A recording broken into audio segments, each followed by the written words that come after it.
Hey man, turn that light down. Shit. Bright ass light, what? Hey, Cleasy. Hey, so look. Hey, so I was walking by Steve. I was going in the break room. He was in the hallway. I'm walking in the break room. This nigga singing Drake. Go grab my water. 20 seconds. Come right back out. The nigga singing Kendrick Lamar. The nigga don't switch songs. This nigga don't switch sides in the battle. From the time I walk in the motherfucking break room, this nigga was rapping Drake. And it got me to thinking. Steve be saying nigga. I know Steve be saying nigga. Anyway. Steve.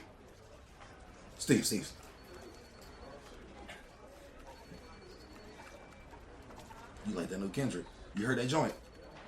Yes, sir. He ate his ass, didn't he? He ate his ass. You be saying nigga. Cause you know what Kendrick said. And you ain't even. So what do you say? Like, oh, okay. Ha ha, my brother. All right. That guy, man, that's my homie.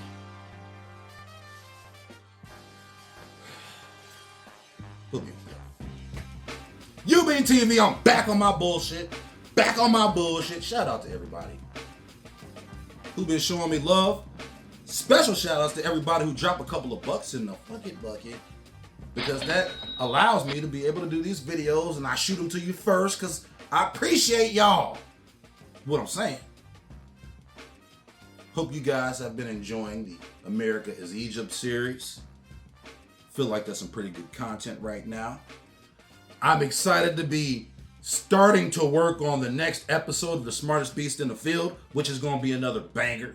They just take a little bit longer to make. Even than the America is Egypt episodes, because sometimes the America is Egypt episode just can flow based off the direction of where the video is going.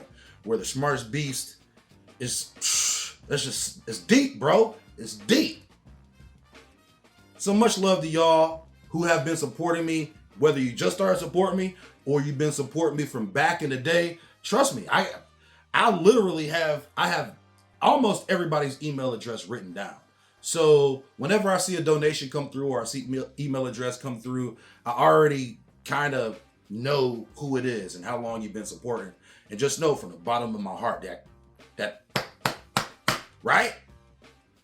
That's major because it allows me to be able to do this, to take this seriously, to work it as a job. And we ain't doing nothing but leveling up out this bitch. I mean, straight level, right? What, Artemis to the moon? Anyway, we leveling up. So each episode, I want to be a better writer. I want to be able to put the video together better. I want to be a better producer. And I obviously want to grow in terms of knowledge and information.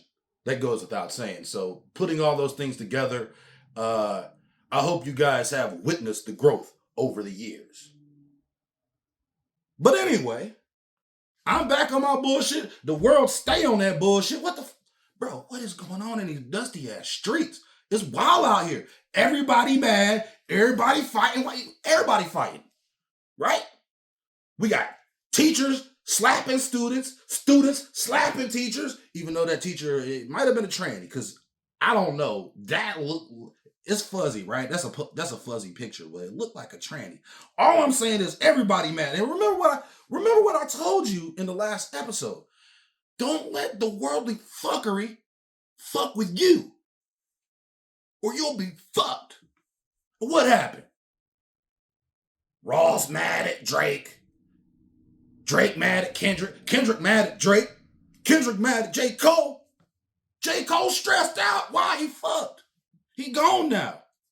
Why? Because he let all that stuff get to him. He said he didn't feel right.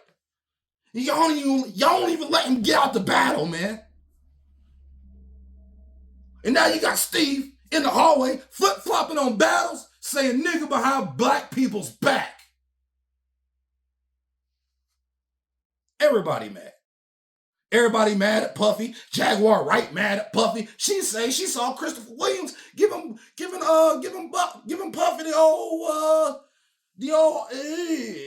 and then this nigga Christopher Williams is a gangster. Did you know Christopher Williams was a gangster? He said Jaguar Wright is a crackhead, which is crazy because I know what y'all are thinking. You're like, who the fuck is Jaguar Wright? And see, this is the problem. This is the problem with you niggers. You're always distracted by this rap shit. It don't mean nothing, okay? All this is bullshit. It's a distraction.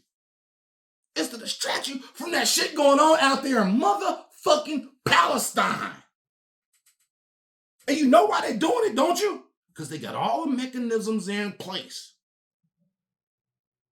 They distracting you from Palestine because why? Because you know Jews run this rap shit. Is what I would say if I was an anti-Semite. So let's talk about you being Jewish real quick. Let's do that. Because a lot of people think that like Asher's Jewish. Right. He's not. His dad's Jewish. He doesn't really identify. All loves to Jews, but he's not Jewish. Yeah. You, on the other hand, But he wasn't there. He didn't read his portion, first of all. you didn't have a bar mitzvah. Come on. Are you serious? You had a. Hold on, ladies and gentlemen. Just tell. You don't understand how big you're about to be in the Jew world. Right You don't understand how big it is. You don't understand how big it is. Somebody's like, you know how big you're going to be? And he's like, this has never happened before. It's like every Jew is going to just like really embrace Well, the here's the project. thing. There are Jews like my dad who like cling to like the biggest reaches. Yeah. Like, you know who's Jewish? Matt Damon. I'm like, no, he's not, Dad. He's definitely not Jewish. And like people reach, and the fact that you actually identify, that's gonna be like, that's gonna be big. Yeah, it's going to be pretty. You're doing something that I could never do. You monkey if you imply that run rap, okay?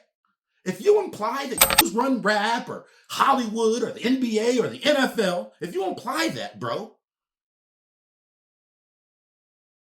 you might as well put a gun to Shapiro's head, nigga. That's bloodshed, my nigga. Savagery, my nigga. Himmlerism, my nigga. To imply that Jewish people, that the Jewish people who run the music industry finance degeneracy, sex, and murder through their promotion of trap music targeted toward black kids. If you were to say anything like that, nigga, that's violence. That's violence against Jews, bro. That's anti-Semitism. That's savagery, my nigga. You are maiming them with speculations. Whether they be true or not is of no consequence. You're a Nazi.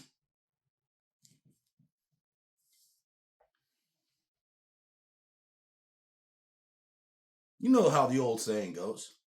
Sticks and stones may break your bones, but words can fucking kill just like Hitler. 6 million of them. Not 5.995, not 4.3, and definitely not less than 100,000.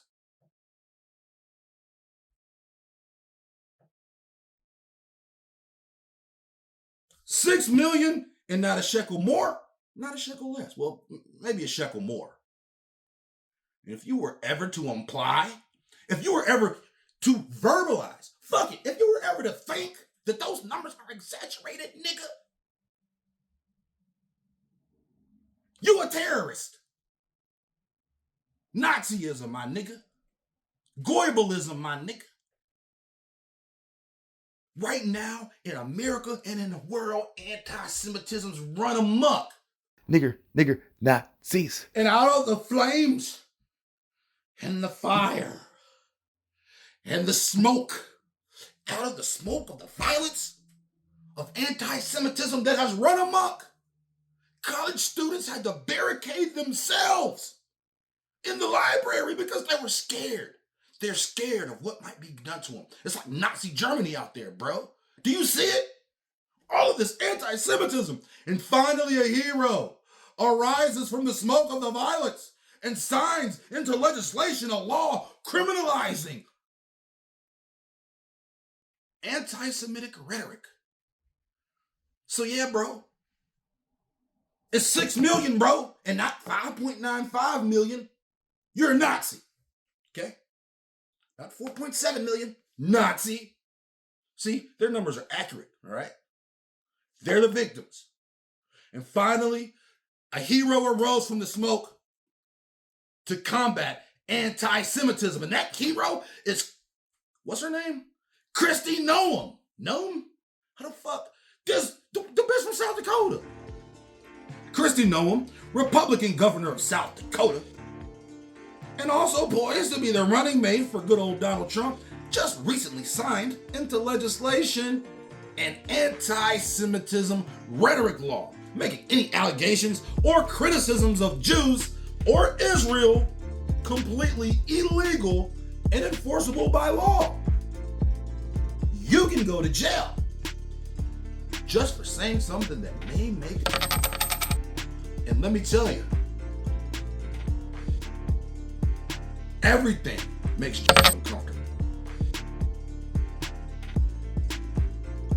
Let's take a look at this historic moment.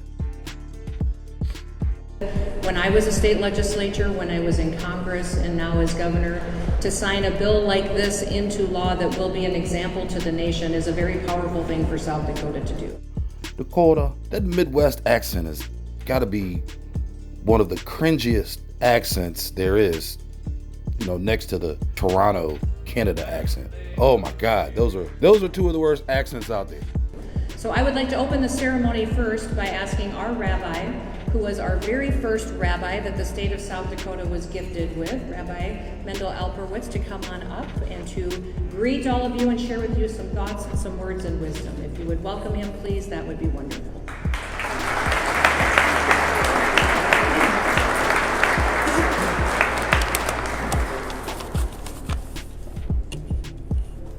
Welcome, friends. Thank you, Governor, for giving me the opportunity to share a few brief thoughts. Today is a great day for South Dakota. It's a great day for the Jewish people here and around the country. Unlike pre-war Europe and the former Soviet Union, where my grandparents grew up, America, as the Rebbe always said, is a nation of kindness. American values align strongly with the moral code given by God for humanity. And we are thankful and grateful to be able to live freely and proudly as Jews, as proud American citizens. And this is especially true in South Dakota. But we can't deny the shocking rise in anti-Semitism around the country, especially on college campuses, where too many try to hide their hatred of Jews behind their disdain for Israel, all in the name of an imaginary social justice cause. Imaginary social justice. As the prophet Isaiah says, "Woe to those who say of the evil that it is good and the good that it is evil, who present darkness as light and light as darkness, who present bitter as sweet and sweet as bitter." That's why you fucked up the quote. Ha ha! Fucking borderline blaspheming bitch. This asshole has the nerve to quote Isaiah, "Woe unto you, motherfucker, if you think your evil's good." An Israeli occupation has perpetuated darkness on the entirety of the Palestinian people for the last 80 years. Woe unto you, motherfucker. Prophesize against these blasphemers who use the words of prophets to try to justify their evil. They oppress the Palestinians. A true Israelite knows. Exodus 22. Thou shalt not vex nor oppress the stranger, for you were once strangers in the land of Egypt. He ain't quote that though. And it is especially at times like this, when this hatred is more noticeable, that we are especially grateful to our friends who do have a moral clarity and who do love and support the Jewish people and the people of Israel. And it's at times like this that we must be especially appreciative of the tremendous blessings that we have to be citizens in this great country, and all the blessings that America has bestowed upon us here, where the vast majority of people understand what is right and what is wrong, and that there is a right and wrong. In America, we know that Israel is the West's best hope and last line of defense before a barbaric Middle East. Barbaric Middle East.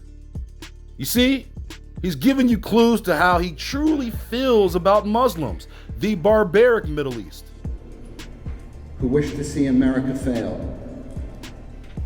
And we also know that those who hate Israel and the Jewish people hate America just the same, if not worse. Imagine being called unpatriotic by a dual citizen double agent from a government building with all the protection of the US government behind him. A dual citizen double agent will call you unpatriotic. He will call you un-American. Because if he gets in trouble with the law, if he ends up molesting a 5-year-old boy, he'll be on the first thing smoking back to Tel Aviv. The bill the governor will be signing today has the power to further support our Jewish citizens here at home in South Dakota, specifically because we have the smallest Jewish population of any state. You see, they're using South Dakota as the Trojan horse to strip away First Amendment and free speech. Because they could have used any state with a more significant Jewish population, but if they use the state with the least amount of Jews, that sets a precedent at the bottom level that other states with higher percentages of their population being Jewish should also pass laws to strip Americans of free speech, especially when it criticizes Israel.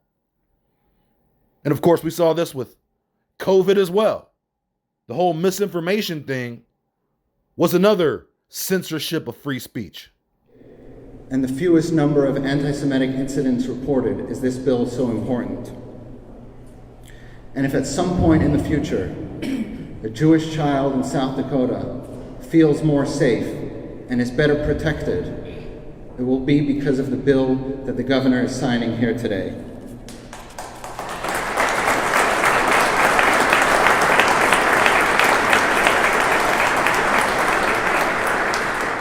This was a monumental day for Jews in South Dakota. All 300 of them.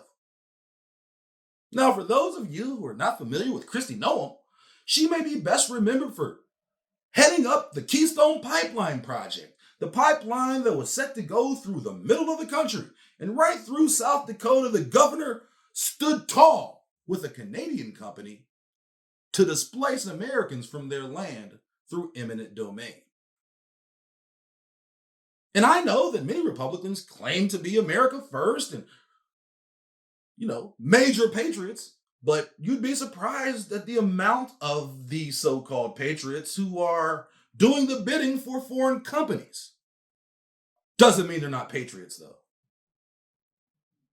Because when everything came down to it and people protested the pipeline, she criminalized the protest to the point that she wanted to widen the definition of protest to include inciting violence.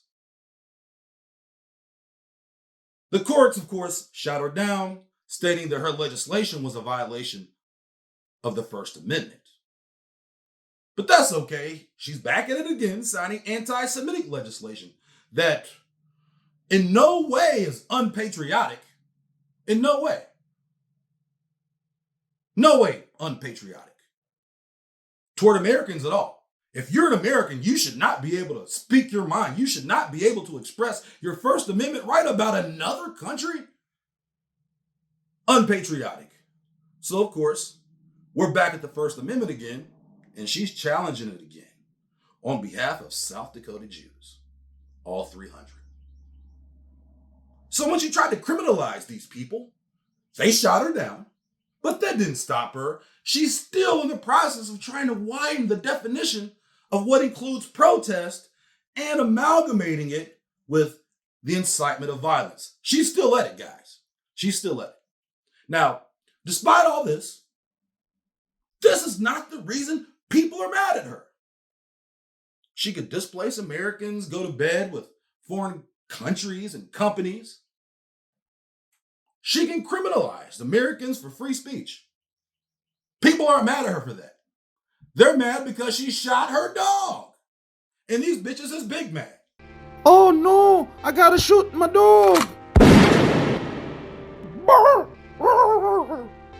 The backlash against Governor Kristi Noem is growing today.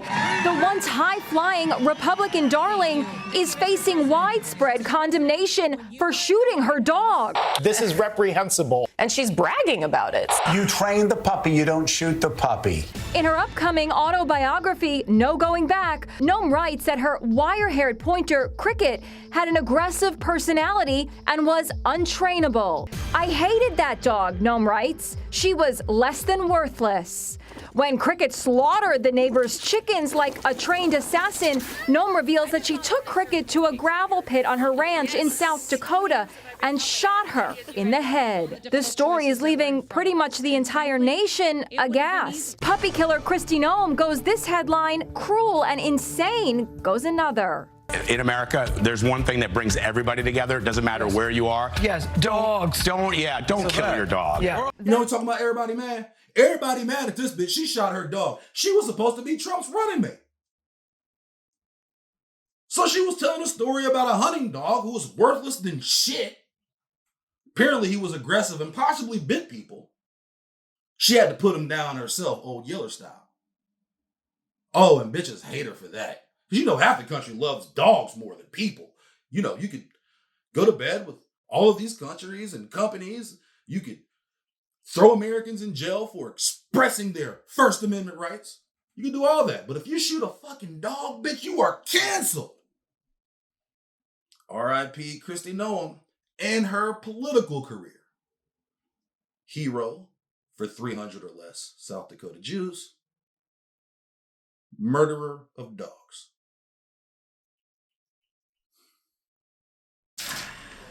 You like dogs, Steve? I know you do, buddy.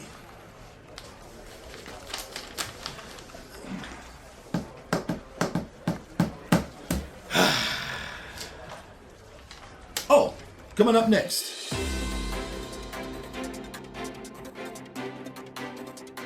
When did all of these quote-unquote America First Republicans become undercover Zionists? And our top story tonight, what the hell is going on college campuses? Violence on college campuses.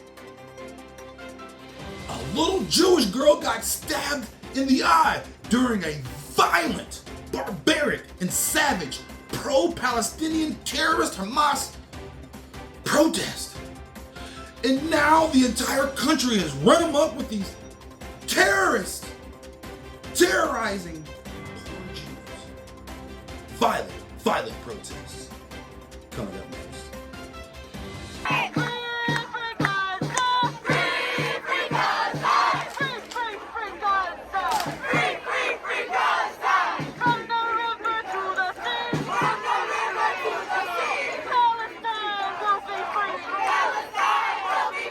I don't know if y'all really know what we did out here.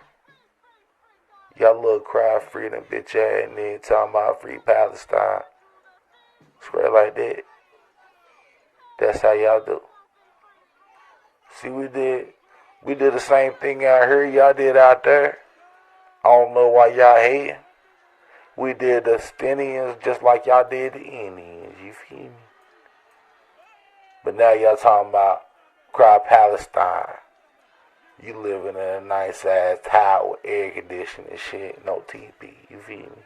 Orbit wird es einfach nicht einmal doppelt durchgemacht wird, für viele Vorgaben ist אותו דבר. אותו דבר.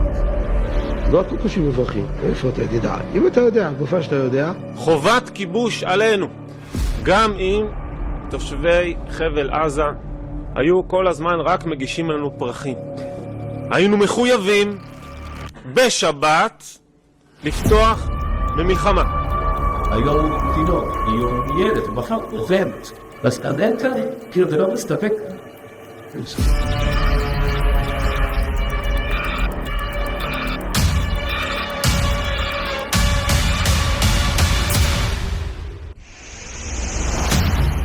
So, how can Rabbi Eliyahu Mali, who is also the director of a religious school in Jaffa, give such horrifying advice to Israeli soldiers? What is this halakhic principle he speaks of?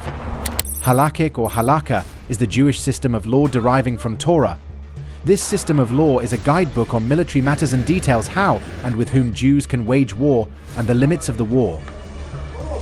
And what is the other concept, the mitzvah war, that Rabbi Mali speaks of as he preaches to the soldiers to kill babies?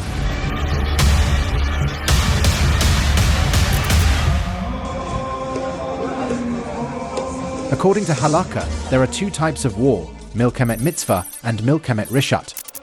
Mitzvah war is a war of aggression, and war against Amalek is a type of mitzvah war. זכור את אשר עשה לך עמלק, נצטווינו. אנו זוכרים ואנו נלחמים.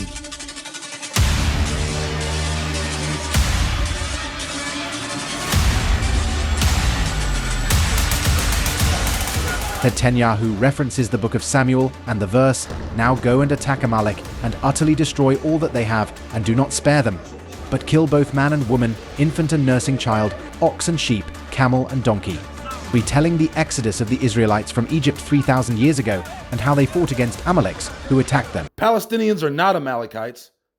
They would be Ishmaelites. Also descendants of Abraham, which it doesn't seem to matter to these people. And it's not like that location of Israel is the promised land. Nonetheless, Palestinians are not the Amalekites. The Amalekites were utterly destroyed, and their remnant.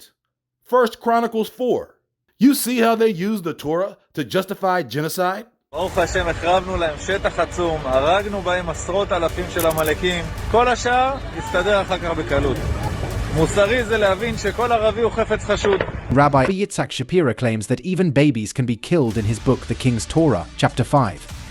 There is a reason to kill babies within Noahide laws, because when they grow up they can be bad people, just like their families, and put us in potential danger. So what? Do these Jews now think the same way as Hitler? Rabbi Giora Radler made a speech in B&A David Military Academy in 2019 and said Hitler was right because he had a reason.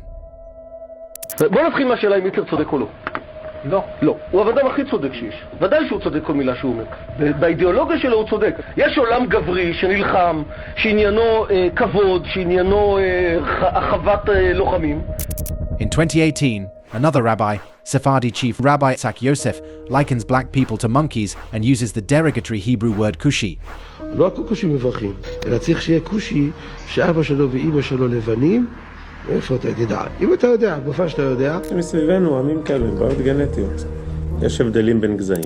Rabbi Eliezer Kashtiel, who preached in the Israeli army in 2019, uttered these racist remarks. An Israeli soldier forced Palestinian hostages to say they want to be slaves. Rabbis base and legitimize these racist remarks and their sermons, allowing the soldiers to commit any aggression on others by citing we have elevated the Jews in the Old Testament. Avi Shalaim of the Oxford University Faculty of International Relations, who is also Jewish, explains that the difference between Judaism and Zionism is racism. Zionism is racism. Israel cannot be both. Israel is either a racist Jewish state or it's a democratic state for everybody. Unfortunately, the words, advice and sermons of Zionist rabbis are echoed in Israeli state policies, in the atrocities lived in Gaza and the silence against these atrocities. חברים, אתם אומרים ילד בן 12 די עם זה. ילד בן 12 שהוא מחבל.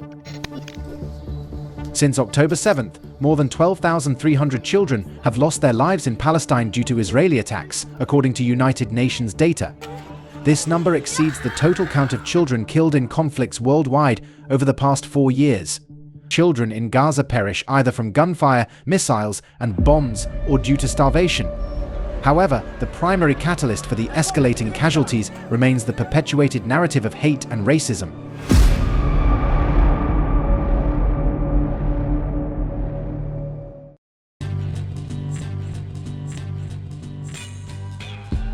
Good old Josh Hawley. Republican senator from Missouri. Good old Missouri. Now, if you're a cop and you want to shoot a nigga, you better do it in the state of Missouri. Because Hawley, he ain't gonna prosecute. Especially when he was Attorney General. Now, you might remember Hawley from the shindig on January 6th with his fist up, and then after that immaculate photo op, he became the face of the young Republican movement, the America motherfucking first Republicans. Good old Hawley. Now, if you were watching an old episode of UBTV, you might remember him from the Senate hearing that involved the crazy eyes professor from some college, I think in California. Do you remember this conversation? Professor Bridges, you said several times, you've used a phrase, I want to make sure I understand what you mean by it. You've referred to people with a capacity for pregnancy. Would that be women? Many women, cis women, have the capacity for pregnancy. Many cis women do not have the capacity for pregnancy. There are also trans men who are capable of pregnancy, as well as non-binary people who are capable of pregnancy. So this isn't really a women's rights issue. We can recognize that this impacts women while also recognizing that it impacts other groups. Those things are not mutually exclusive, Senator Hawley. Oh, so your view is that the core of this right then is about what? So I want to recognize that your line of questioning is transphobic, and it opens up trans people to violence by not recognizing that. Wow, you're saying that I'm opening up people to violence by asking whether or not women are the folks who can have pregnancies? So I want to note that 1 out of 5 transgender persons have attempted suicide. This bitch got that Amanda Seals type energy. Nobody likes her, and she can't figure out why. So I think it's important because of my line of questioning? So we can't talk about it? Because denying that trans people exist and pretending not to know that they exist. I'm denying that trans people exist by asking you if you're talking about women having pregnancies? Do you believe that men can get pregnant? No, I don't think women can get So pregnant. you are denying that trans people exist? And that leads to violence? Is this how you run your classroom? Are students allowed to question you? Absolutely. Or are they also treated like this, where No, they're told that they're opening up people to violence? We have a good time in my class. You should join. I bet. You might learn a lot. Wow, I would learn a lot. I've learned a lot just in this exchange. Absolutely. Extraordinary. Yep. By simply asking the question, he was promoting violence against transgender people. Oh man, oh man. You know, life is cyclical like that sometimes. It's funny how things are. One day you're this guy, and the next day you're this guy. See, you got to be careful with these politicians and the media because they're using these issues to try to blur the political lines and possibly even move people who are leaning one way to the other side. Because you'll say, yes, he believes that a woman, if she's born a woman, she's always a woman. If he's born a man, he's always a man. Now that's something I can get behind. Pause. No pun intended. It was always competition, whether that was racing pole to pole. Hey, yo, that's crazy. Racing pole to pole. I was trying to be cool about it. I knew that was coming. My fault. You got to pay attention to these politicians and the trickery they try to pull on the public. What they're really trying to do is move the line in the political sand. Where you got Hawley, and he says that a naturally, biologically born man can never be a woman. And he says that a naturally born woman can never be a man. And of course, the professor, she says that by virtue of you even questioning someone's sexuality in this way promotes violence, opens the door to violence. What? So I want to recognize that your line of questioning is transphobic, and it opens up trans people to violence by not recognizing that. Wow, you're saying that I'm opening up people to violence by asking whether or not women are the folks who can have pregnancy? This shit right here like a scene out of House of Cards. You got good old boy Hawley versus Mayorkas, the secretary for the Department of Homeland Security. Check this out. disappointing, but let me ask you something else. Let me ask you about people who say other things. What about people who say things like, on October the 7th, F Israel, I'm cleaning up the language here, F Israel, the government and its military, are you ready for your downfall? People who say things like F Israel and any Jew who supports Israel. May your conscience haunt your dreams until your last breath. Palestine will be free one day. F apartheid Israel and is any Israeli. This is pretty extreme rhetoric, don't you think? Senator, I do, and I think there is a distinction between espousing or endorsing terrorist ideology and speech that is odious, that does not rise to that level. Fair enough. This person works for you. This is Nuja Ali, an employee of the Department of Homeland Security, who posted these comments on October the 7th. That's not all she posted. She also posted this graphic. Now, this is a fake graphic, I want to be clear, but I think we understand it. This is a paraglider, a Hamas paraglider, depicted here with a machine gun flying into Israel. She posted it under her online alias with the celebratory Free Palestine. Mr. Secretary, what's going on here? Is this typical of people who work at DHS? This is an asylum and immigration officer who is posting these frankly pro-genocidal slogans and images on the day that Israelis are being slaughtered in their beds. What have you done about this? 4 things I'd like to say to you. This nigga said 4 things. Damn, nigga. Number 1, your question to suggest that that is emblematic of the men and women of the Department of Homeland Security is despicable. I'm sorry, what have you done? This person works for the Department of Homeland Security. Have you fired her? That was 1 of 4 answers. Have you fired? Hey man, chill out, man. He got 4 things, bro. You keep cutting him off. This is disrespectful, man. My nigga said he had 4 things, man. That he ain't even. Hey man, let my man get his shit out, bro. Have you fired her? 1.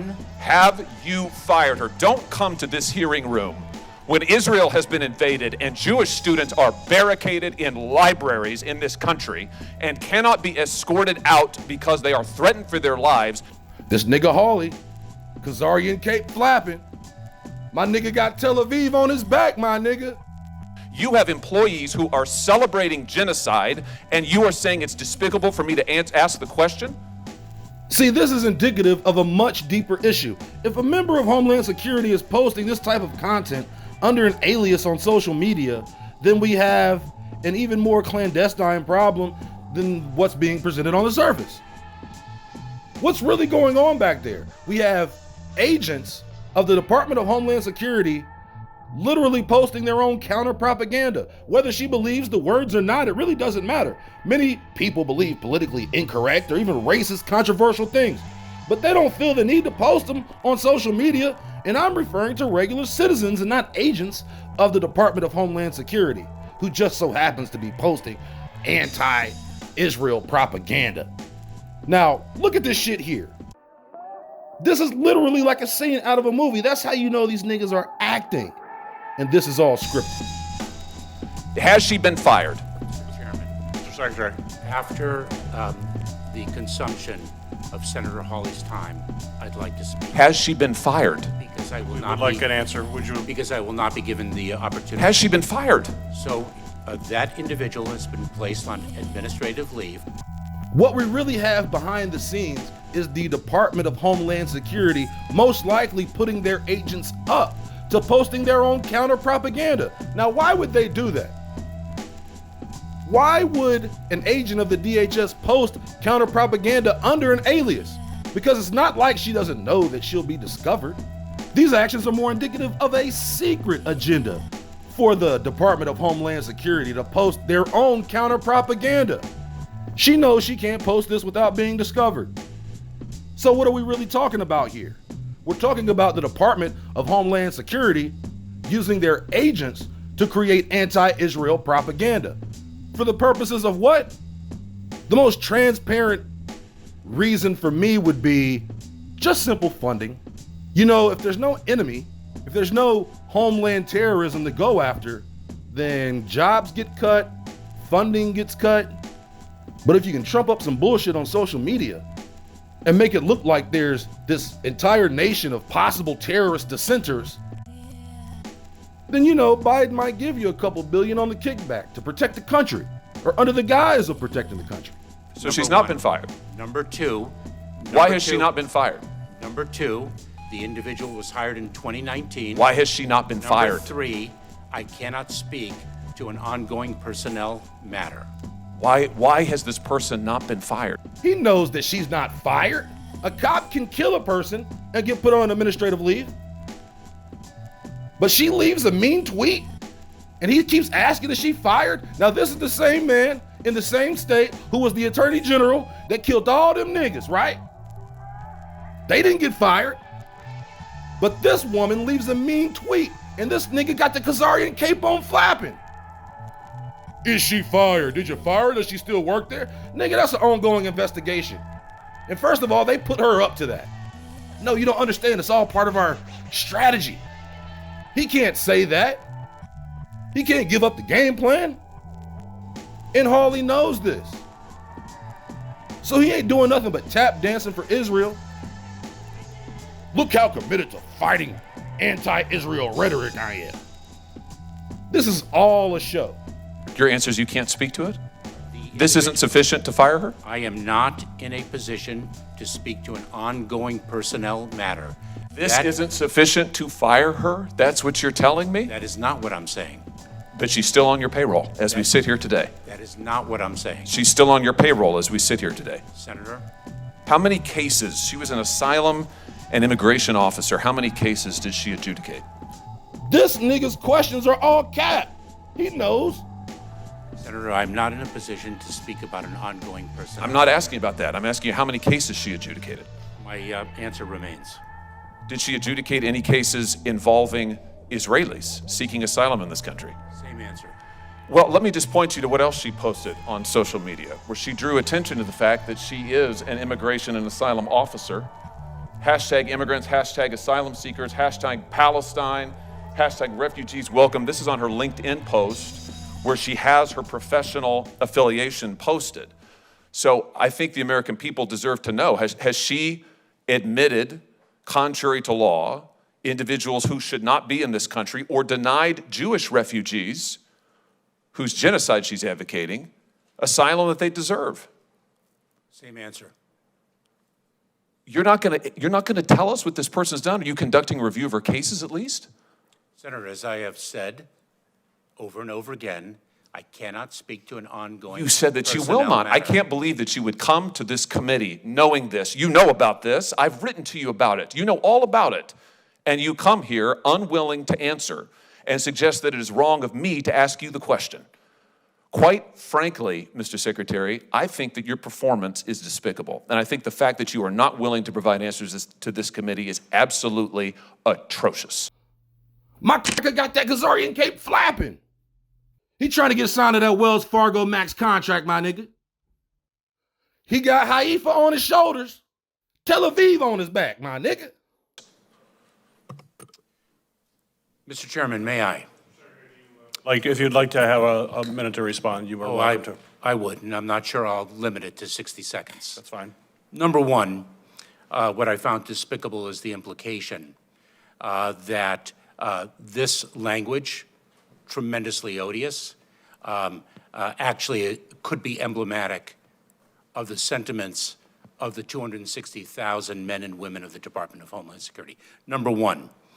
Number two, Senator Hawley takes an adversarial approach to me in this question, and perhaps he doesn't know my own background. Perhaps he does not know that I am the child of a Holocaust survivor. Oh shit! My nigga put the Holocaust Trump card! Get out of here, bro! Get out of here! Your cape is incapable, my nigga! Oh shit! My nigga pulled the damn Holocaust card, bro! Shit! He had that shit in his back pocket the whole time. Good Lord, he whipped that shit out like the fucking Boston, bro. My nigga, he set that nigga. Oh shit. Oh shit, I was not ready for the Holocaust Trump card. My nigga, he shut shit down. Perhaps he does not know that my mother lost almost all her family at the hands of the Nazis. What they can do now is they can translate like Hitler's speech. They've got Hitler's speeches that Hitler gave in German. And you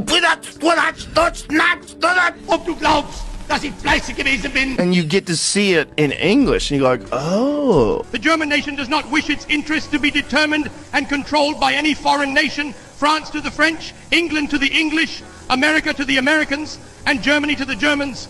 We are resolved to prevent the settlement in our country of a strange people which was capable of snatching for itself all the leading positions in the land, and to oust it, for it is our will to educate our own nation for these leading positions. We have hundreds of thousands of very intelligent children of peasants and of the working classes. We shall have them educated. In fact, we have already begun, and we wish that one day they, and not the representatives of an alien race, may hold the leading positions in the state together with our educated classes. Above all, German culture, as its name alone shows, is German and not Jewish, and therefore its management and care will be entrusted to members of our own nation. When you see those things, those speeches, I thought it was all like, we gotta exterminate the Jews. That's not what he said. Nigger, Nazis. Nigger, Nazis. Nigger, Nazis. Nigger, Nazis. Now, let me just ask you, I mean, do you think that this is consistent with CISA's mission? The use of coercive power to try and censor American speech in a way that violates the First Amendment of the United States Constitution? That's not the way the agency that I work for operates. Well, are you saying it's not how it should operate? Because two courts have found it is how it's operating. I mean, that's the problem. Would you agree with me that that's a problem when federal courts find that the First Amendment has been violated by a federal agency using federal power to censor American speech? I mean, would you agree that's a problem? So we can see here, Hawley the hypocrite only believes in the First Amendment when it doesn't have anything to do with criticism of Israel. Students chanting, "From the river to the sea, Palestine will be free," he can equate to genocide. Almost as disturbing as the facts of these terrible attacks themselves is the response of some people in this country, on our college campuses in this country. The student response is almost as disturbing as terrorism. Almost as disturbing as the facts of these terrible attacks themselves is the response. There are quite a few levels between freedom of speech and terrorism. Terrorism implies multiple murders. I mean, there's simple murder, there's violent crimes, there's rape. Basically, he's saying that, it's almost terrorism. He's using language to try to create some violent, genocidal picture of students chanting by saying it's almost as disturbing. Almost as disturbing. Almost as disturbing? Describe almost in context to how you mean it. Who promptly took to the streets, to the courtyards of these campuses, to the airwaves, to broadcast their support for this genocide against the people of Israel. That's right, I said their support for the genocide against the people of Israel. Listen to what these students said. At Harvard University, students wrote that, and I quote, "They hold the Israeli regime entirely responsible for all unfolding violence." Think about that. They hold the Israelis, the Jewish people, responsible for their own death and massacres. They hold the Jewish people responsible for their babies' heads being chopped off. Oh shit, he went with the babies being decapitated. He went with the babies having their heads chopped off defense. This was back before everybody knew that story was a lie. This is like right after it happened. And that's the thing about information. When everything happened, all these people died and babies had their heads chopped off. You won't hear him saying that shit now because everybody knows it was bullshit. I don't have the expertise or knowledge to comment on that. But would you agree it's a problem when the First Amendment's violated? How about that? Yes. And would you agree it's a problem when the federal government violates the First Amendment? Yes. Okay. And when you say that it's not what the agency is doing, I mean, you would say that this is not, this sort of activity, the violation of the First Amendment, is not what CISA ought to be doing. Is that fair to say? I'm saying I don't have knowledge of that. Well, here's, I guess, my point to you, Director Brior. I appreciate the work that you do and your long service, record of service to this country. I just think it's important that this body sends the message to every agency that was involved in this. It is a serious thing to violate the First Amendment of the United States Constitution. It is a very serious thing. There is nothing more foundational to our democracy than the freedom of speech. If you want to criticize the vaccine, he believes in the First Amendment. If you want to criticize Israel, well, you know. I don't know why it's so hard, but I guess we've now found out why college presidents won't come out and say, this is wrong. We cite the specific words. Why is it wrong to say that it includes violence? Why is it wrong to condemn this? When students say the heroic resistance in Gaza should be praised, they're not referring to something in general. They're talking about the attack on Israel. Are those students expressing free speech? Free speech, right? I thought that was a problem. Would you agree with me that that's a problem when federal courts find that the First Amendment has been violated by a federal agency using federal power to censor American speech? I mean, would you agree that's a problem?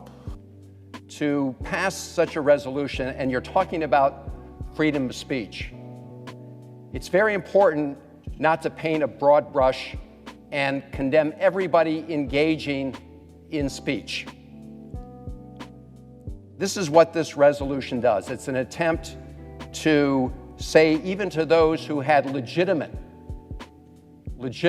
statements to make about war and peace, to smear them all as making anti-Semitic remarks.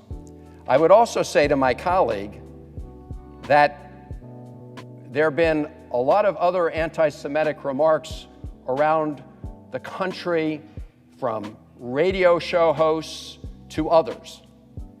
And if we want to make it a practice of regularly coming to condemn remarks, hateful remarks, whether anti-Semitic or racist or anti-gay or whatever it may be, then the United States Senate's going to have to think long and hard about doing exactly that. I heard you mention violence. Most of these protests, as repugnant as some of them were in terms of the words, were not violent. The one terrible violent hate crime we have seen in the United States since this Hamas's awful attacks was a 6-year-old Palestinian-American Muslim boy in Chicago, stabbed 27 times. You mentioned here, whereas Columbia University was forced to close its campus to the public after an Israeli student was violently assaulted. I asked whether my colleague from Missouri wants to also include in a resolution violent acts that were hate crimes. The police have said these are hate crimes. He was attacked because he was a Muslim. I don't see any condemnation of that in this resolution. Nothing.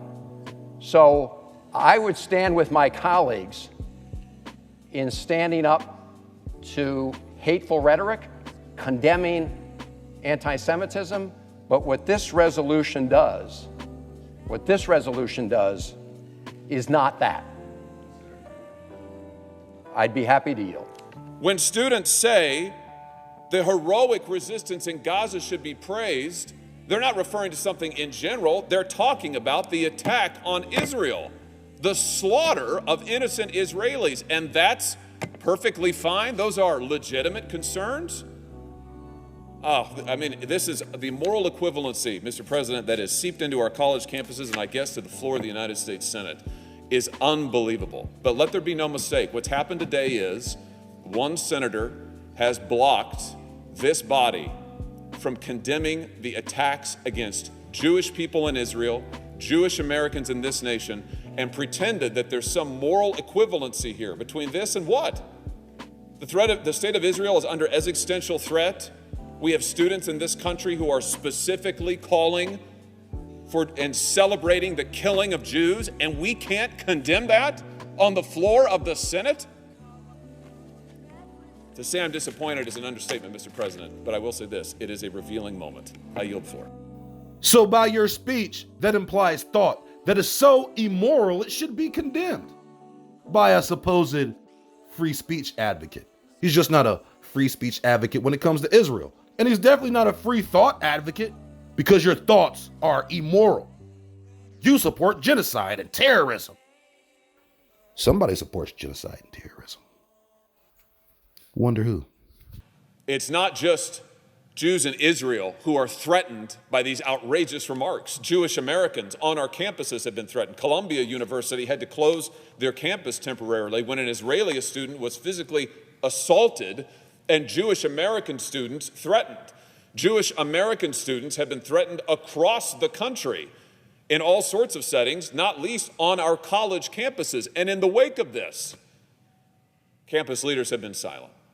They have refused to condemn this violent, virulent, genocidal, anti-Semitic rhetoric for what it is.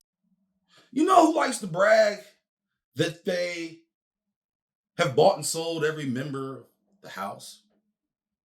AIPAC. It's something I would say if I was an anti-Semite. I'm not a violent person. How could I ever say something like that? That's violence. So here we have Josh Hawley, the America First Republican, and he wants you to condemn speech, not action, speech. And then he's using the denouncement of Israel, once again, like your little friend who shot the dog. The denouncement of Israel as equal to inciting violence. And so, I do have to give the Democratic senator from Maryland a little bit of credit. He knew it was a slippery slope. Obviously, it's a losing battle in the courts. How are you going to win it? But the question is, how are they going to win it? Is there any foundation to this legislation? Any foundation at all? Is there any way for them to make it stick? Can they buy and pay for not just every member of the House and Congress to keep pushing it through? Can they also buy the Supreme Court? Because that's really what you're talking about. If you want to condemn the First Amendment, yeah, you can have all the senators write all the laws they want to. It's still got to go through the courts. The time right now is 5:07, and we continue our coverage on a federal bill that could change the definition of anti-Semitism. Well, overnight, the U.S. House passed a bill 322-91, and a group of representatives say they want to protect their Jewish constituents. And the bill would essentially make it easier for the Department of Education to enforce anti-discrimination laws at public institutions. So this bill would require the Department of Education to use the International Holocaust Remembrance Alliance's definition of anti-Semitism. Well, the Alliance has a short version of the definition, but also created a list of examples that's included in the new bill. Part of the full expanded definition reads, denying the Jewish people their right to self-determination by claiming that the existence of a state of Israel is a racist endeavor. Many of the Republicans and Democrats said adding this type of regulation infringes on free speech, including Republican Congressman from Austin, Chip Roy. Criminal behavior is criminal behavior. Violating people's civil rights is violating people's civil rights. But when we want to insert the government into what you're thinking and what motivates you, you are empowering that which should never be empowered. The ability of the government to police thought. Austin area Democratic Congressman Lloyd Doggett and Greg Casar also voted against the bill. The bill now heads to the Senate, where its fate is uncertain. Every time I walk by this nigga in the hallway, this nigga singing, it's fucking annoying. And he be bopping his head like he expect me to jump in. I'm fucking with Steve today. I'm fucking with Steve. Free my soul, wanna get lost in your rock and roll and drift away. Ain't that right, Steve? Ain't that right? Yes, sir. Give it to me, free my soul, wanna get lost in your rock and roll and drift away. Come on, Steve. Come on, you know that's the shit. That's the shit right there. What's that? That's Travis Tritt, ain't it? That's that Tritt, boy. What you know about that Tritt, boy? In fact, Travis Tritt does not sing that song. But UB knows this. He's setting Steve up for a future cookout crash out.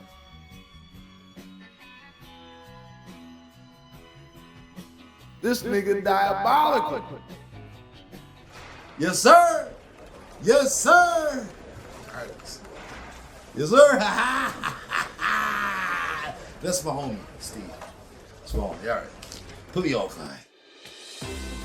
Terror on college campuses throughout the entire nation. From UCLA to UT Austin to USF to Florida to Columbia to Harvard. Students are protesting. Violence. Violence is scaring Jewish students all across the nation. Violence. These Palestinian protests have turned violent. These college students are supporting terrorism. And not only that, they're anti-Semites. They're Nazis in training. And all the Jewish students are scared. Hello? Hey. Call all the Jewish students. Have them go to the library, okay? Then call the police. And tell them they're scared. All right? Now, while you guys are doing that, I'm going to call the news. Say you guys are barricaded in the library and you fear for your lives. It'll be perfect.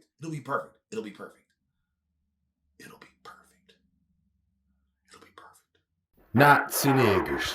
Nazi niggers, Nazi niggers, Nazi niggers.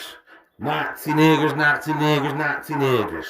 Nazi niggers, Nazi niggers, Nazi niggers. Nazi niggers. Oh my gosh. Can you believe that one Jewish girl, she was Jewish, okay? She was Jewish. And you know how the protesters knew she was Jewish?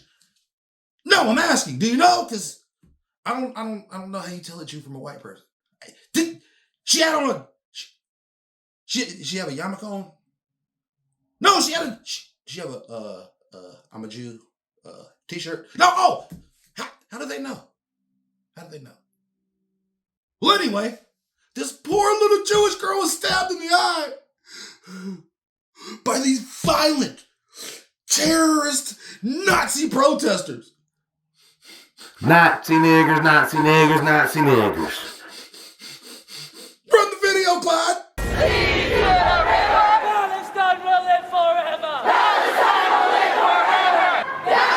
So that was the scene at Yale over the weekend. Anti-Israel protests turning violent, injuring our next guest. She wrote a column on this saying, quote, "I was stabbed in the eye at Yale.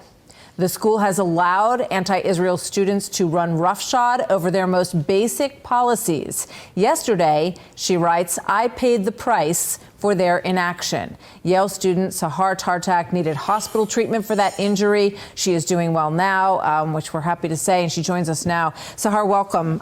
It's good to have you with us. Your piece is very moving on this morning in the Free Press. Tell me a little bit about what was going on when you were there. What did you see all around you? And then what happened? Oh my God, look at her eye.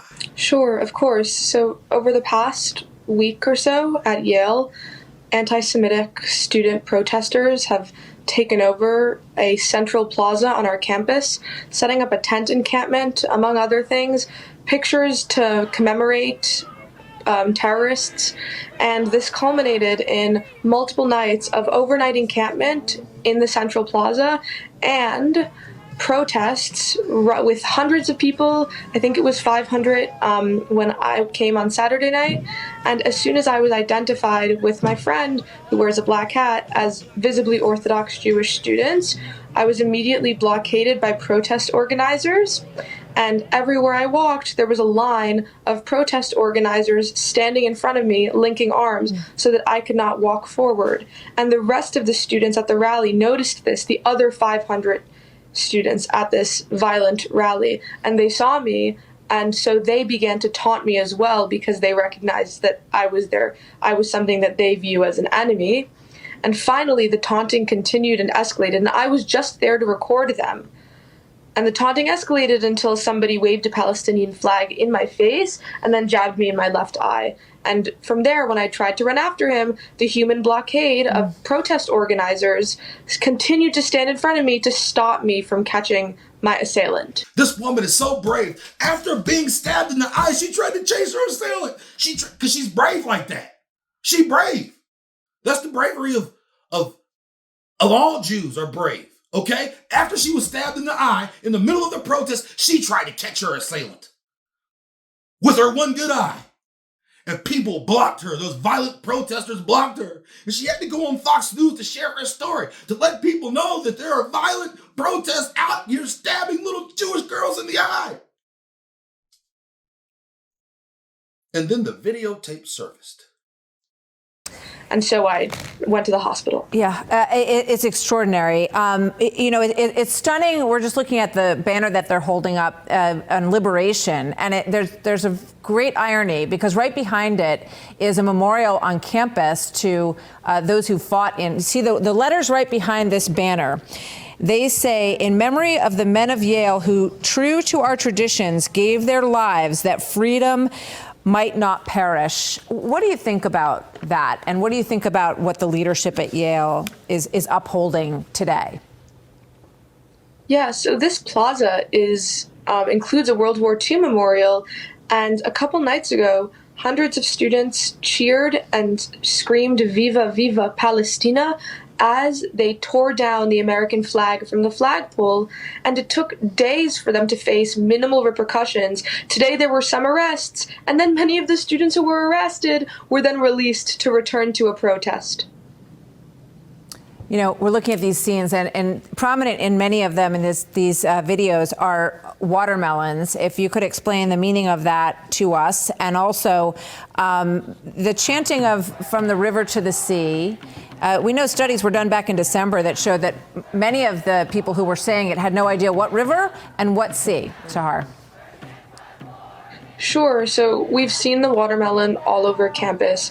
It's supposed to be a symbol basically against the Jewish people and in favor, like all the other symbols that these students are using, in favor of violent, terroristic acts against Jews in the state of Israel as a form of liberation. I mean, these students have chanted, "There is only one solution, intifada revolution," That's right. Which is a direct reference to uprisings that included suicide bombs in Israel and killed civilians. After October 7th, they absolutely celebrated and, of course, justified these events en masse. I declared that I'm not going to let this worldly fuckery get to me, but the verbal atrocities committed by these college students, the violence, stabbing a girl in the eye, why students barricade themselves because they're scared, all right? All right? And you don't have a right to tell somebody what makes them afraid for their lives. You can't tell a cop that. And now you're out here, you little ragamuffins and rabble-rousers, stabbed a little Jewish girl in the eye. One of them taunted me by waving a Palestinian flag in my face and jabbed me with it in the eye. And as you can tell, look, obviously this girl was stabbed in the eye. And if you think she was lying, you are an anti-Semite Nazi. You're committing atrocities with your verbal speculations or your thoughts of contradiction. Your mind is racist, bro. That's just like if I were to call you a nigger. Right? That's what they do, right? Anti-Semitism and racism, they go hand in hand.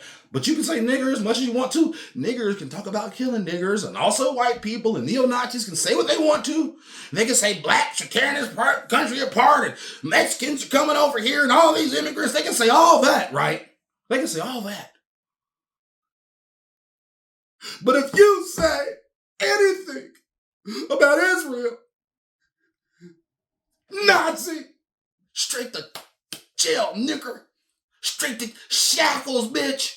Nazi niggers. Nazi niggers. Nazi niggers, Nazi niggers, Nazi niggers.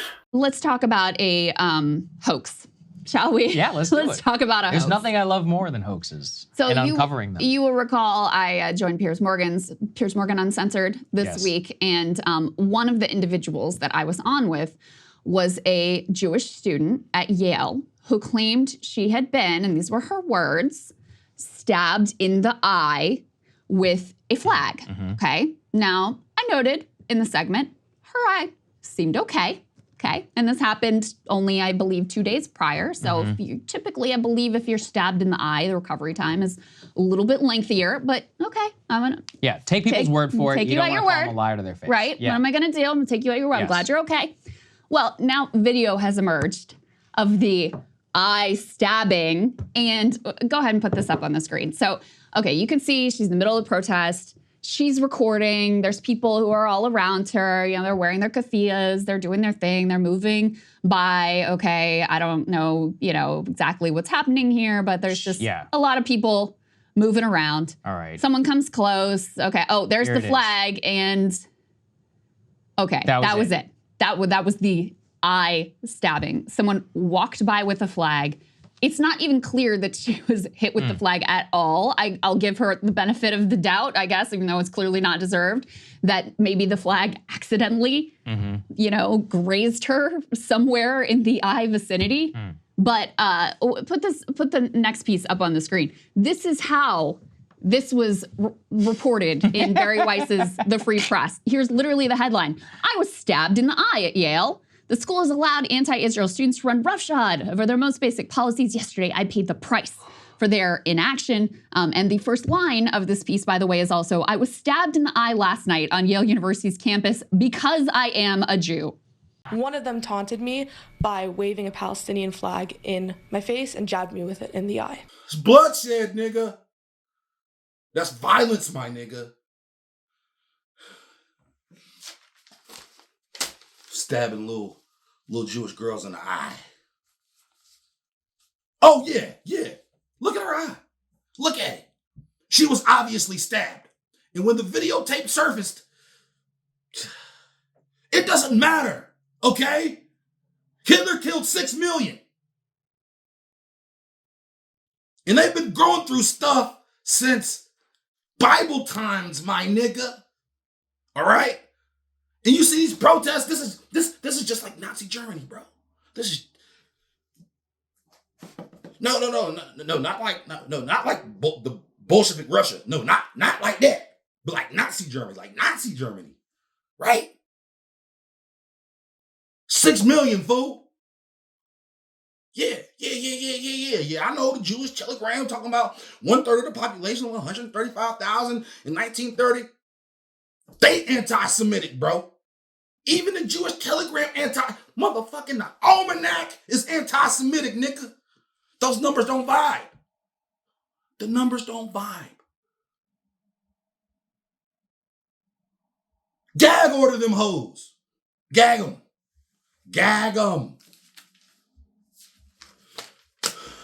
Stabbing all the Jews in the eye. Fucking rabble rousers.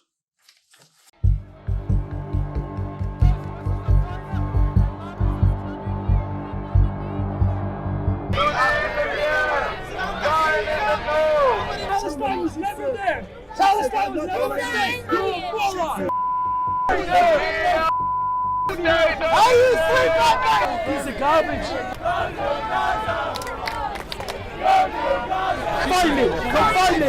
Zionist! Terrorist! Terrorist! Terrorist! The land of Israel is the cause of all the bloodshed! Come here! How can you call yourself Jewish? Down the state of Israel! We oppose Zionism because we are Jews! Get ready, bring your sunscreen! Hell's gonna be out! Shit!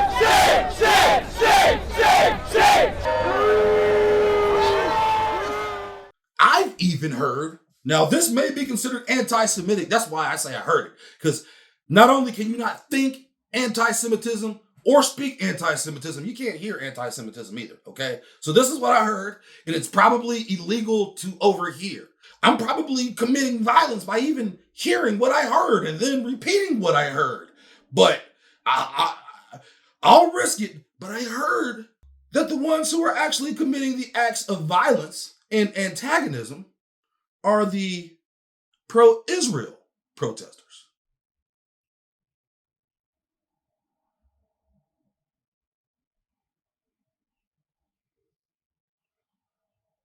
That's not true. That's not true. At one point, things got violent. A pro-Israel demonstrator was either pushed or falls to the ground. Later, she was carried out of the crowd with visible injuries to her head. Those on the pro-Palestinian side say the counter-protesters were provoking their peaceful display. They are attacking us. They have been pushing us. Are we trying to keep our cool and control ourselves, not respond, because the goal they do is to provoke us, and we are trying not to be affected by them. The country's come to the point now that they're willing to put police officers against college students on behalf of Israel. Let me say that again. We've got to the point now that police officers are attacking college students on behalf of Israel under the guise of some sort of anti-Semitic speech that is promoting violence. But when you actually see the violent acts on campus, they're being antagonized by the police. They're being antagonized by pro-Israeli protesters. The university had ordered protesters assembled in the Polk Place Quad to disperse by 6 a.m. or face possible arrest, as well as suspension from campus and expulsion. Now, it's unclear exactly how many people were actually taken into custody, but several individuals could be seen with zip ties around their wrists being taken away by police. And now you have these police, which I think is interesting, like the mind of a police officer who has to go in, pull a gun on a college student, beat up a college student, tase a college student, and send them to jail. And they're doing that on behalf of Israel. You know, it's kind of like the whole Nazi thing. Hey, I was just following orders. That's what they say. They're just following orders. Well, these cops are just following orders, and they're attacking kids. Now, you don't think that a lot of these degenerate cops get off on beating up kids so they can get away with doing it? You don't think they get off on that? Y'all need to understand that these people are not students. They are agent provocateurs coming in to fuck shit up. I would assume that at least half of these people are paid to fuck shit up, and the other half are just degenerates who want to fuck shit up. But rest assured that the majority of these people are not students. I imagine half of these people don't even live in the nearby area. And you can see that they're attacking a pro-Palestine encampment. So are the people who are attacking the pro-Palestinian encampment, these counter-protesters, do they truly support Israel? Or were they paid by the secret Zionist hand, who has his mitts on all of these protests? These are instigators and agent provocateurs sent in to cause chaos. And don't be surprised if the police department is participating behind the scenes. Sometimes these protesters will wear identifying clothing to let the police know who not to arrest. Some people can go into these protests and go ape shit and not get arrested because they have on a lime green wristband, so the police can identify them as working along with them. And I know things like this are true because I've seen them myself.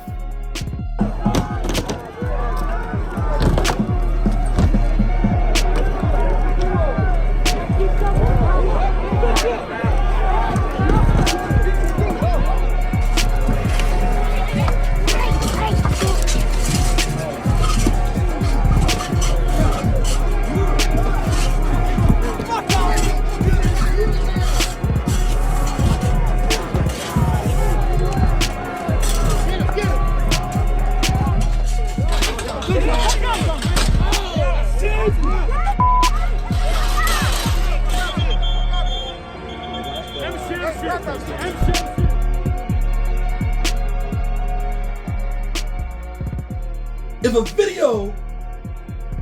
a video captured, let's just say a pro-Israeli protester, maybe he's even Jewish. If video evidence ever surfaced of a pro-Israeli protester assaulting a pro-Palestinian protester, would that be anywhere in the national media? Would that surface anywhere in the national media?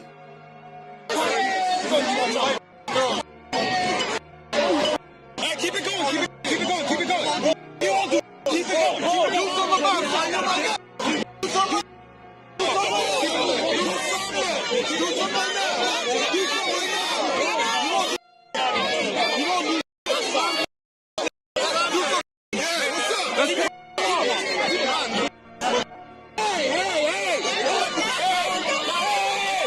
This man in the black shirt who mouthed off, uttered the N-word, and spit on protesters at the University of California, Los Angeles has been identified. And he is a former boxer, plus part of this gym. David, you have your own gym now, huh? Kaminsky Boxing? Same last name. Kaminsky, whose nickname is the Lion of Zion, is from Israel, but per BoxRec, lives in Tarzana, California, some 15 miles from UCLA's campus. Kaminsky has a 6-1 record and last fought in June of 2020. The boxer would be identified by Stop Arab Hate on Twitter, which led to him nuking not just his Instagram account, but his Instagram account for his business, Kaminsky Boxing. All of these violent stories about people antagonizing and scaring Jews to the point that they don't even feel safe coming to class. Some students supporting Israel had fears of their own. As I get hate comments everywhere, a lot of anti-Semitic things. Even when I don't comment on anything, if I'm just wearing my Jewish star, I get comments. So I definitely don't feel safe in what's going on right now. Let me be very clear. If you don't think that there is Zionist funding behind this Palestinian movement, you're kidding yourself. Stop killing children!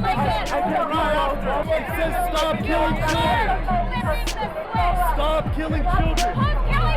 Stop killing children! Egypt, Syria, wages are. We're gonna defend ourselves. We will forever defend ourselves. We will not don't want to give back the hostages. They're doing all this to trump up support for Israel.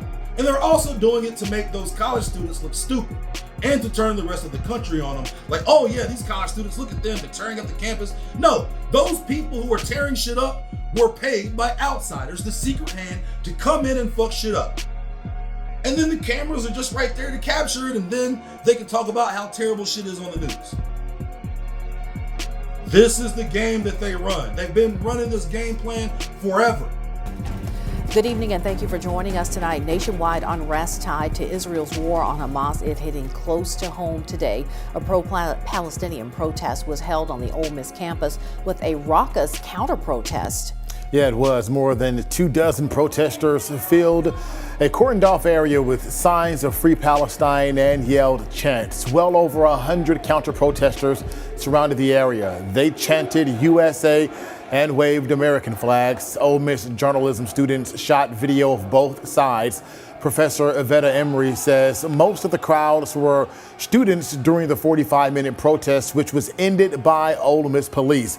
She described some of the counter-protesters as mostly male, aggressive, and shouting profanities. Some plastic bottles were also thrown from the crowd.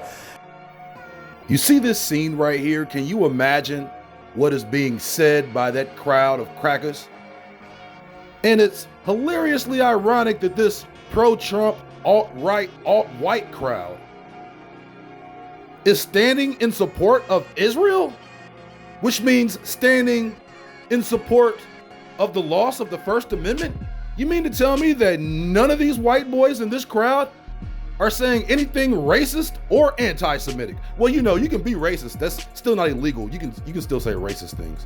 Oh, he can ooga booga like a monkey to make fun of black people, which is also hilariously ironic considering white people are the ones with the higher levels of Neanderthal and or Homo erectus DNA. You see how these protests and the coverage of these protests is being used to alter political positions and political alliances. And these protests are the perfect opportunity for racists to disguise their rhetoric as patriotism. There were no significant physical clashes, but the exchanges became tense at times. A group called for Palestine posted on Instagram it wants the university to sever ties with Israel and make a public statement against the ongoing war in Gaza. As a will mention anti-Semitism and then try to use similarities between anti-Semitism and racism, they seem to conveniently forget that Israel is one of the most racist countries in the world. Is what I would say if I was an anti-Semite. Nazi nigger, Nazi nigger, Nazi niggers. Israel is an apartheid state. As a matter of fact, there's no equality between Israelis and Palestinians. Palestinians are oppressed. But whenever you hear this comparison between Jews and anti-Semitism and blacks and racism, they seem to completely forget about the fact that Israel is completely racist and there's no equality amongst anyone who's not quote unquote Jewish. Nazi nigger, Nazi niggers, Nazi nigger, Nazi nigger, Nazi nigger. In recent months, we've seen very serious phenomena towards the Christian denominations in the Holy Land. Our brothers and sisters, Christian citizens, feel attacked in their places of prayer, in their cemeteries, and on the streets. Christians in Jerusalem's Old City say they are often harassed, spit on, and even physically attacked by religious Jewish youth. I view this phenomenon as extreme and unacceptable in any shape or form. This phenomenon needs to be uprooted. Earlier incidents include the desecration of a Protestant cemetery on Mount Zion, an attack on international Christians during a day of prayer for Jerusalem, and harassment at a Messianic concert in Jerusalem.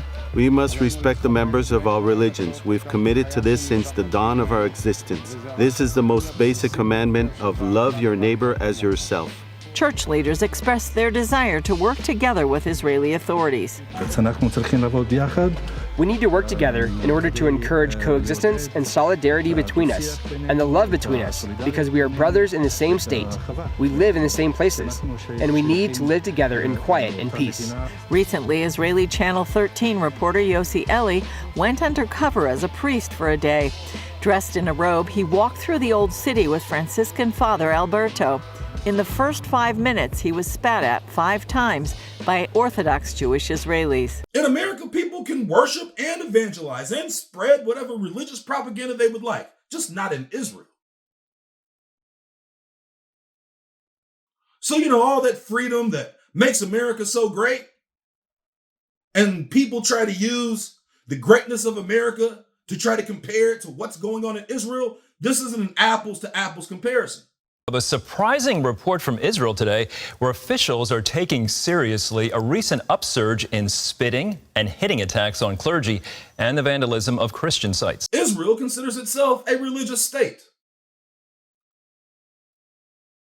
However, there's this philosophy in America that there's supposed to be some sort of separation between church and state. But when politicians criminalize oppositional speech, when they criminalize speech that opposes Israel, that means in America, there is no separation between synagogue and state. The synagogue is the state. As a matter of fact, the state will enact laws to criminalize American citizens if they oppose anything that happens in Israel. Now that's irony.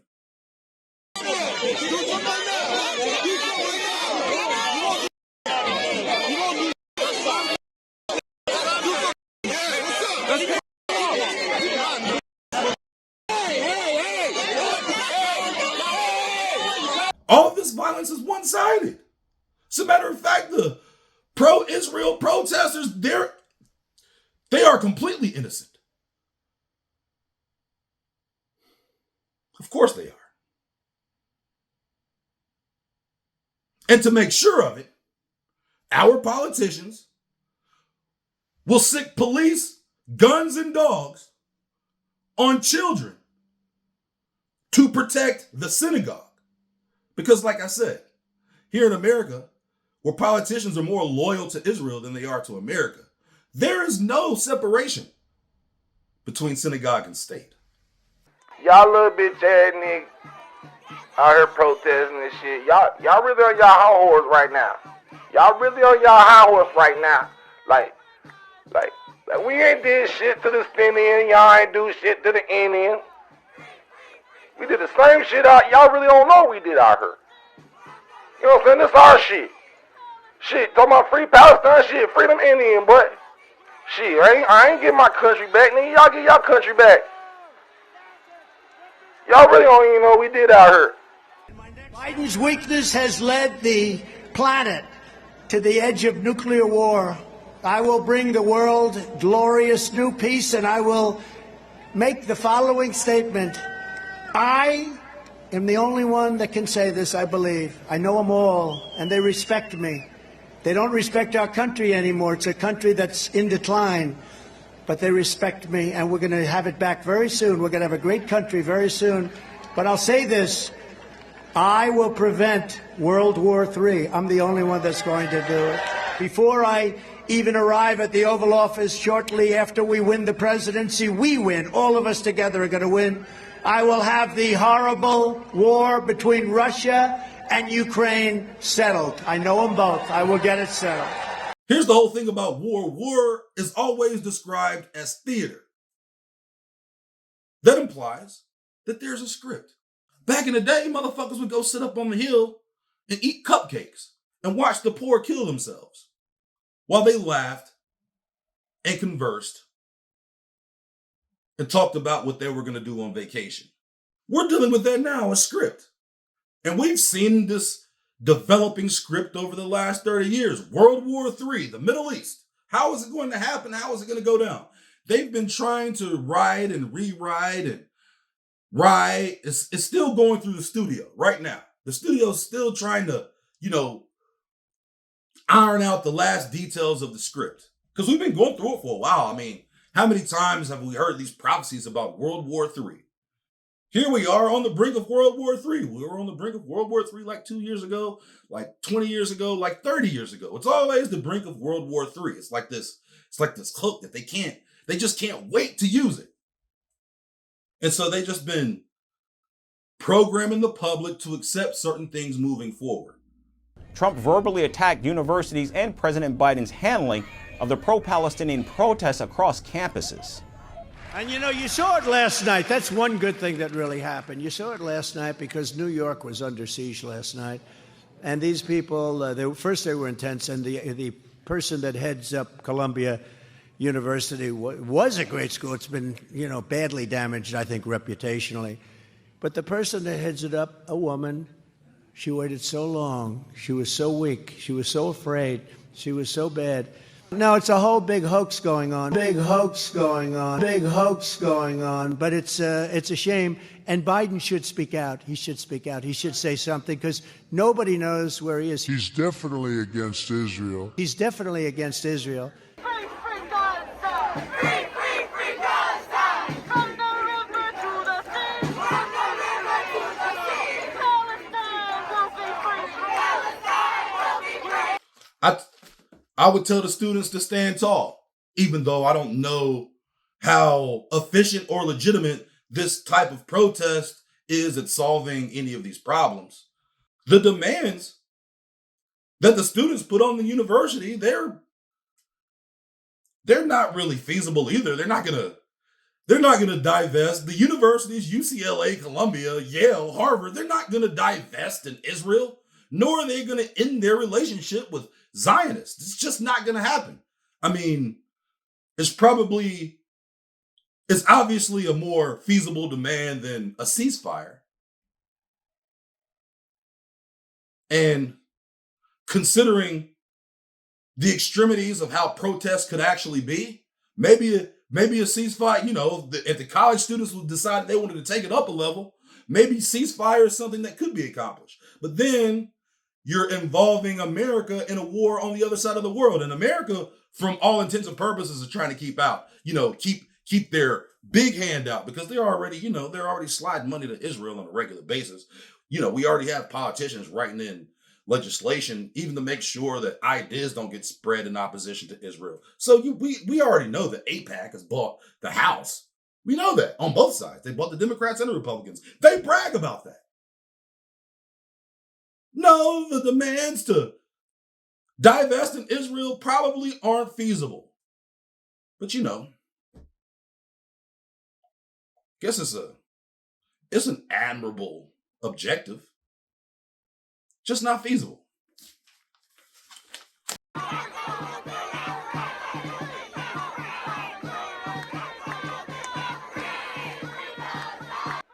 Y'all really don't even know what we did out here. So here's what I'm going to do. Since I'm feeling like a humanitarian and shit, I'm going to tell y'all like this. I'm going to let y'all get y'all little protests off tonight. Have y'all little fun or whatever. But y'all, if y'all ain't gone tomorrow, I'm going to turn the Gaza Strip into the Matzah Strip. Fuck around and find out. Come try me on BBNet Prophet. What a time to be alive. The veil of Israel is finally being lifted off in front of the entire world for all young people to see. Now we have bought and paid for Democrats and Republican American politicians demonizing Americans over speech about Israel when they wouldn't even demonize their own people about speech about America. So all of these America First people, all of these quote unquote patriots look like hypocrites. And we see it now. What a time to be alive. Exercise your free speech. Not only is it your constitutional right, it's your God-given right. Don't let these heathens take what is naturally yours. Stand tall.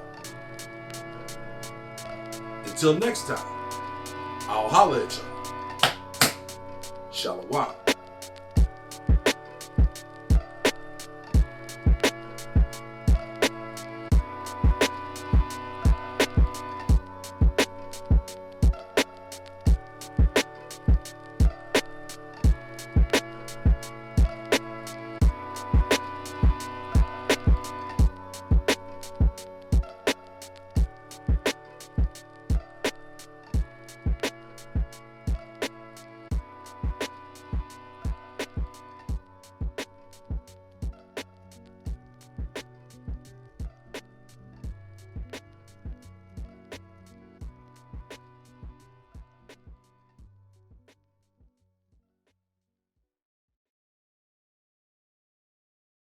The time is 5:17 p.m. and we're taking a live look at a peaceful protest over on the college campus.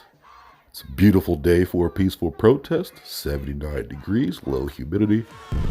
Oh no, that's Ben Shapiro. Ben Shapiro just dropped the Matzah missile on the ground. Another one, Ben Shapiro just dropped 2 Matzah missiles on the ground. There's panic, there's pandemonium. People are running around, blood everywhere, bloodshed. He's coming back! He came back! Ben Shapiro dropped another Matzah missile on the ground! Another one! Ben Shapiro drops 4 Matzah missiles on a crowd full of protesters. A tragic day in hate crime history.